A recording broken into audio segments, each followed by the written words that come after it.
नमः संस्कृताय। संस्कृत कक्षा में आपका स्वागत है। मैं प्रतीत राम वर्मा, असिस्टेंट प्रोफेसर, श्री गांधी महाविद्यालय, सिधौली, सीतापुर। आज मैं BA भाग 1 के अंतर्गत अभिज्ञान शाकुंतलम, जो महाकवि कालिदास द्वारा विरचित है, का 5वां अंक पढ़ाने जा रहा हूँ। पिछले अंक में मैंने बताया था कि शकुंतला को साथ में लेकर के गौतमी सारंगव और सारद्वत राजदंत के राज महल के सामने आए और उन्होंने कंचुकी और पहरेदारों से कहा कि महाराज दुष्यंत को सूचना दे दो कि कौन इसके शिष्य आए हैं और आपसे मिलना चाहते हैं। कंचुकी ने जाकर के महाराज दुष्यंत को कौन ऋषियों के आने की सूचना दिया। राजा ने कहा, सारे तपस्वियों को सम्मान के साथ मेरे सामने ले आओ।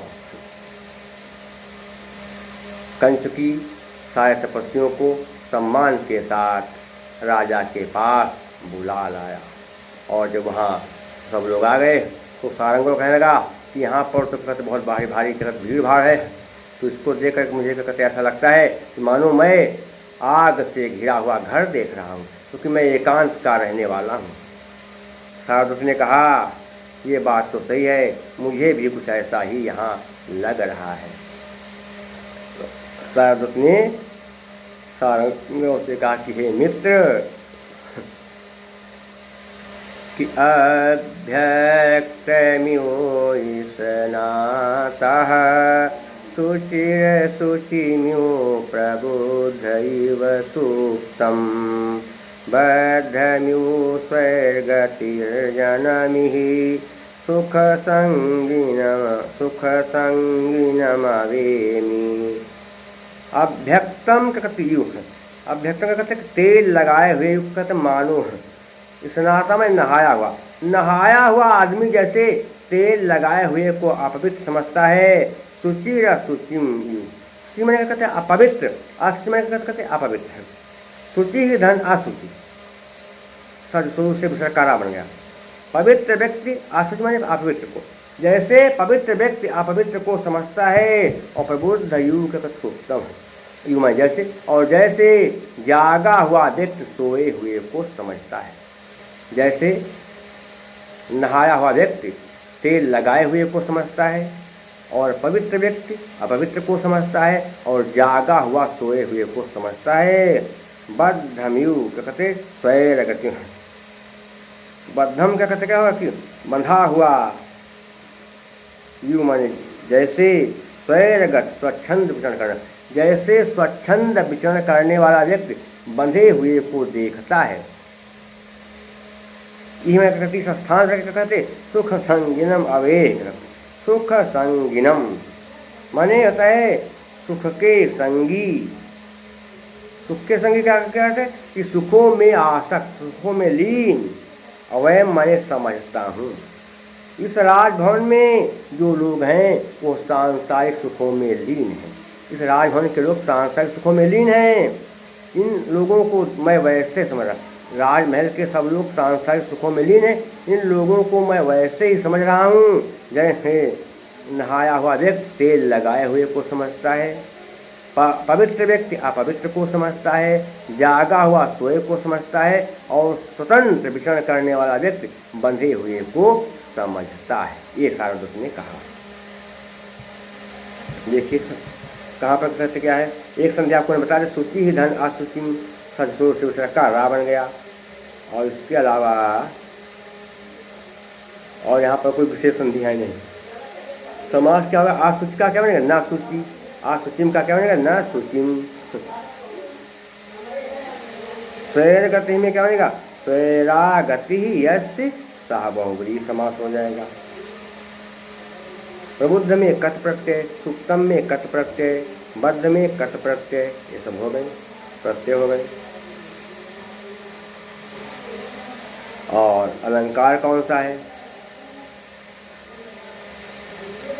क्या है, उपमा अलंकार, मालोपमा। लेकिन उपमा मानिए जैसे लगा है क्या होगा, प्रस्फुटं सुन्दरं सामुपेत्य विधीयते। उपमा अलंकार है। और क्या है?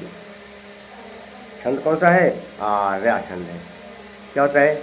इस यस्याः पादे प्रथमे द्वादश मात्रा तथा तृतीये अपि अष्टादश द्वितीये चतुर्थके पंचदशार्या। जिस श्लोक के पहले और तीसरे चरण में 12 मात्राएँ होती हैं, दूसरे में 18 और चौथे चरण में 15 मात्राएँ होती, उसे आर्या छंद कहते हैं। प्रसाद गुण है, वैदर्भी रीत है।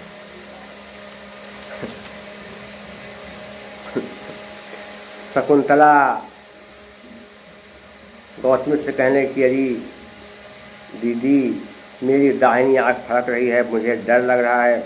गौतमी ने कहा, पुत्री अमंगल नष्ट हो, तुम चिंता न करो, तुम्हारे पति तुम्हें बहुत सुख देंगे, अब तुम अपने पति के घर आ गई हो।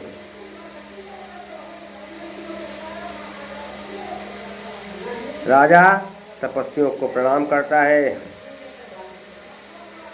पुरोहित ने कहा, महाराज आसन छोड़ करके खड़े हैं और आप लोगों की प्रतीक्षा कर रहे हैं। सारंगों ने कहा, ये महाराज बहुत अच्छे हैं, शिष्टाचार का पालन कर रहे हैं, इसलिए ये प्रशंसा के पात्र हैं, इनके विषय में हम क्या कहें, ये महाराज तो बहुत ही अच्छे हैं। कैसे? कि क्या कहा कि भवन्ति नम्रास सर्वः फलागमैः। भवन्ति नम्रास सर्वः फलागमैः। नवाम्बुभिर्दूर विलम्बिनो घनाः। अनुद्धताः सत्पुरुषाः समृद्धिभिः। स्वभाव एवैस परोपकारिणाम। भवन तो कहते हो जाते हैं क्या? नम्रा कहते झुक। नम्रास्त्रवाणी विसर्जनीय साकिनी क्या होगा? विसर्ग का सामना। नम्रा विसर्ग के बाद आया कहता, तो विसर्गता है खर, पहला दूसरा से क्या करता? खर पहला दूसरा, तो विसर्ग के बाद खर है, इसलिए विसर्जनीय साकिनी क्या? विसर्ग का सा बन गया। तो भवन हो जाते हैं नम्रा कहते झुक। तरवा फलोर फलागमय, फल आने पर वृक्ष झुक जाते हैं। नवाम कहते नए जल से कहते भरे हुए हैं, कहते दूर तक विलम्बिनो घना, माने विलम्बन माने लटक जाते हैं, दूर दूर माने दूर तक, घना माने बादल। नए जल से भर जाने पर बादल दूर तक लटक जाते, नए जल से भर जाने पर बादल दूर तक लटक जाते हैं। अनुद्धता तक विनम्र हो जाते कहते हैं। सत्य पुरुष सज्जन लोग समृद्धि, समृद्धि आने पर सज्जन लोग विनम्र हो जाते हैं। स्वभाव एवं स्वभाव एव धन एस बन गए वह वृद्धेश से एक आय बना। ऐसा ही है परोपकार, क्योंकि परोपकारियों का स्वभाव ही ऐसा है कि जब उनके पास कुछ सुख समृद्धि आती है तो सब दयालु हो जाते हैं और विनम्र बन जाते हैं। बड़ा आसान है कि वृक्षों में फल आने पर वृक्ष लटक जाते हैं या वृक्ष झुक जाते हैं। वृक्षों में फल आने पर वृक्ष झुक जाते हैं और बादलों में नया पानी भर जाने पर बादल दूर तक लटक जाते हैं। समृद्धियाँ या रुपया पैसा आने पर सज्जन लोग विनम्र हो जाते हैं, दयालु हो जाते हैं, क्योंकि यही परोपकारियों का स्वभाव है। देखिए क्या है? फलागमय में क्या है? फलानाम आगमय षष्ठी तत्पुरुष समास। अनुद्धता में न उद्धता नहीं तत्पुरुष समास है। प्रत्यय कहाँ है? नम्रा यहाँ उद्धता में उद धन हन उद है, उद धन हन धन कत प्रत्यय। परोपकारणा में परोपकारी ऋणी प्रत्यय है। ऋणी कौन सा प्रत्यय? ऋणी प्रत्यय। परोपकारी में ऋणी प्रत्यय। समृद्धि में कृतन प्रत्यय है। और क्या है? अर्थांतर न्यास अलंकार है। जहाँ पर सामान्य का विशेष और विशेष का सामान्य समर्थन हो वहाँ पर अर्थांतर न्यास अलंकार। यहाँ पर जो बात पहले बताई गई उसका समर्थन कर रहे हैं कि ऐसा परोपकारों का स्वभाव से क्या? अर्थांतर न्यास अलंकार। सामान्यं वा विशेषो वा तदन्येन संरक्ष्यते यत्तु सो अर्थान्तरन्यासः साधर्मेण तरेण वा। और छंद क्या? जतौ तु वंशस्थ मुदीरितं जरो। जगण तगण जगण रगण जहाँ होता है वहीं वंशस्थ छंद होता है। प्रसाद गुण वैदर धीरी गौर भारती वृत्ति है।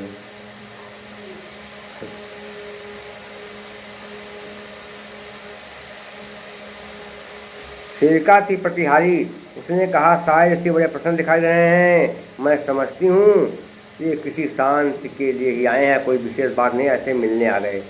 शकुंतला ने राजा को देखा और शकुंतला ने राजा को देखा और राजा ने शकुंतला को देखा। शकुंतला को राजा ने देखा और शकुंतला को देख करके राजा विचार करने लगा। क्या विचार करने लगा सुनिए। काश्चिदव गुंठनवती काश्चिदव गुंठनवती नाति परि स्फुट शरीर लावण्या मध्ये तपोधनानां किसलैम्यो पांडुपत्राणाम। का मैंने कौन से में हो सकती है। अवगुंठनवती का क्या हुआ कि घूंघट वाली। घूंघट वाली कौन हो सकती है। ना कहते नहीं अति ना स्वित नहीं स्वित धन अवगुंठनवती स्वित ताका दाबरा किसे झलाम से बनते से ना धनत बन गया ना त्यका समय देखा। न कहते नहीं अति पर स्फुट शरीर जिसके शरीर का सौंदर्य स्पष्ट दिखाई। क्या है शरीर पर स्पष्ट दिखाई नहीं दे रहा है। क्या शरीर का लावण, जिसके शरीर का लावण स्पष्ट दिखाई नहीं दे रहा। लावण का तो क्या बहुत सुंदर जो है अंग हो।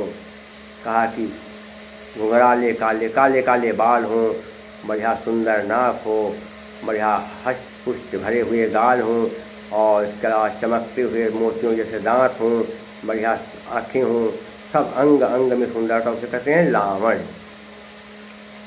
कि जिसके शरीर का सौंदर्य भली भांति स्पष्ट नहीं हो रहा है। मध्य तपोधान तपस्वियों के बीच में क्या कहते क्या है किसलय म्यूव माने किसलय के समान। किसलय के कहते कोमल पत्ते के समान। पांडु पत्राणाम पीले पत्तों के बीच में। पीले पत्तों के बीच में जैसे कोई नया नया पत्ता हो।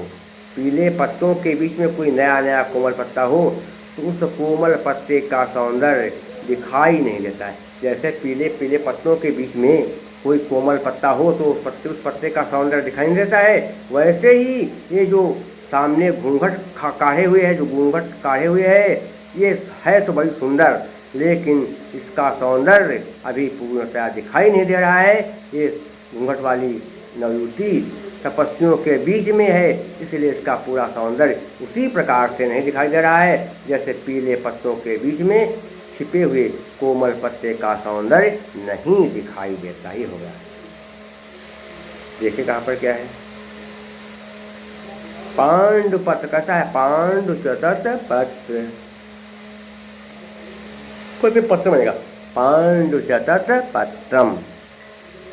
कर्मधारय समास है। पांडु में कु प्रत्यय है और गुंठनवती में अंगीस प्रत्यय है, विशेषण है। और इसके अलावा और गुंठनवती में क्या है देखा जाए ल्युट प्रत्यय। कौन सा ल्युट प्रत्यय बताते हैं, लेकिन उससे बढ़िया प्रत्यय कौन सा है अंगीस प्रत्यय ही होगा। ये ध्यान रखेंगे। और अलंकार कौन सा है, क्यों इसका सौंदर्य दिखाई पड़ रहा है। घूंघट का काव्यलिंग अलंकार। हे तोरवाक्य पदार्थत्वे काव्यलिंगम निगद्यते। और क्या है आर्या छंद ही बताया थोड़ी छंद।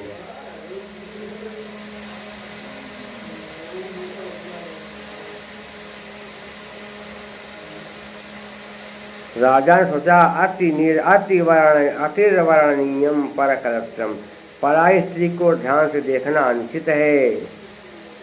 ठीक है जो कुछ हो। तो कहना कि महाराज ये कुछ तपस्वी कुछ संदेश देना चाहते हैं, आप क्या सुनेंगे? मैंने कहा हाँ दे संदेश, मैं सुनूंगा, क्या संदेश देना चाहते हैं? इसी लोग हाथ उठाकर कहते हैं महाराज की विजय हो।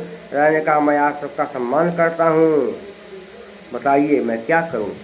आपके गुरु तपस्या से जो है शांति पा रहे हैं, तपस्या में कोई विघ्न बाधा तो नहीं पड़ रही। सारंगो सर ने कहा नहीं महाराज को हमारे तपस्या में कोई बाधा नहीं पड़ रही, कि आप जैसे महाराज तो कोई राक्षस आता ही नहीं है। राजा ने कहा तो बहुत बढ़िया बात है।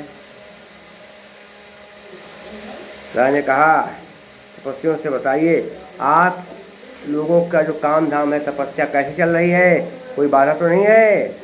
राजा ने तपस्वियों कहा कि हे तपस्वियों,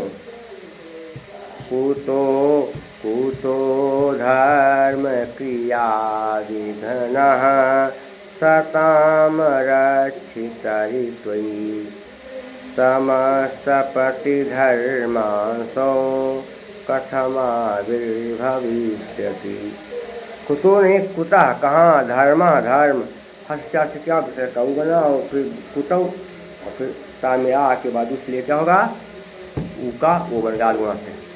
कहाँ धर्म क्रिया विघ्न, धर्म के कामों में बाधा, सताम सज्जनों के रक्षक तो तुम्हारे, सज्जनों के रक्षक तुम्हारे होते हुए तपस्वियों की धार्मिक काम में बाधा कहाँ से पड़ सकती है? तमस तपस, तमह धन तपस, तम मैंने कहते अंधकार, और क्या लिखा तपस तपने पर घर मांसो, क्या लिखा है घर मांसो मन सूर्य, कथम मन कैसे आविर्भविष्यति होगा या हो सकता है। क्या हो गया? सज्जनों के संरक्षक आपके रहने पर, सज्जनों के संरक्षक आपके रहने पर तपस्वियों के कार्यों में बाधा कैसे पड़ सकती है? क्योंकि जब सूर्य तपता है तो अंधकार कहाँ रहता है? अंधकार सूर्य के तपते रहने से या सूर्य के तपने से अंधकार अपने आप दूर हो जाता है। दिख रहा कहा जाए कथम धन आविर्भविष्यति बन गया कथमाविर्भविष्यति, आकाश वर्णे दीर्घा, तमस तपत में इस विसरणीय सा के विसर्ग का सा बन गया। धर्म क्रिया कौन सी क्रिया? धर्म की धर्मस्य क्रिया षष्ठी तत्व समास।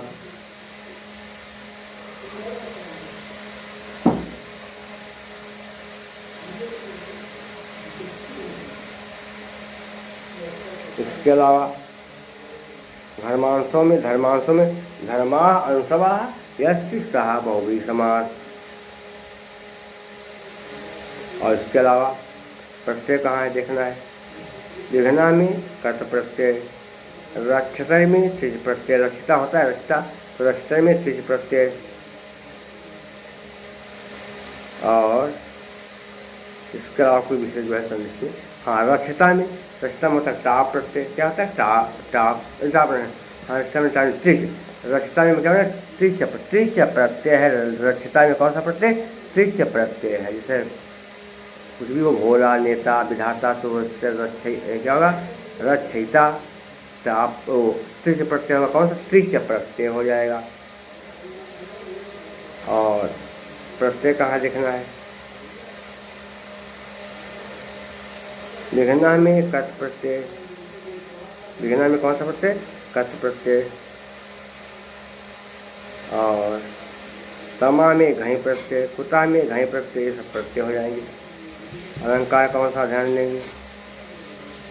दृष्टांत अलंकार कौन सा? दृष्टांत, सूर्य का दृष्टांत दिया, क्या होगा? दृष्टान्तः पुनरेतेषां सर्वेषां प्रतिबिंबनम। और क्या कहते हैं? प्रसाद गुण वैदर्भी रीति है, भारती वृत्ति है। शेष मैं आपको अगले अंक में पढ़ाऊंगा। तब तक के लिए नमः संस्कृताय।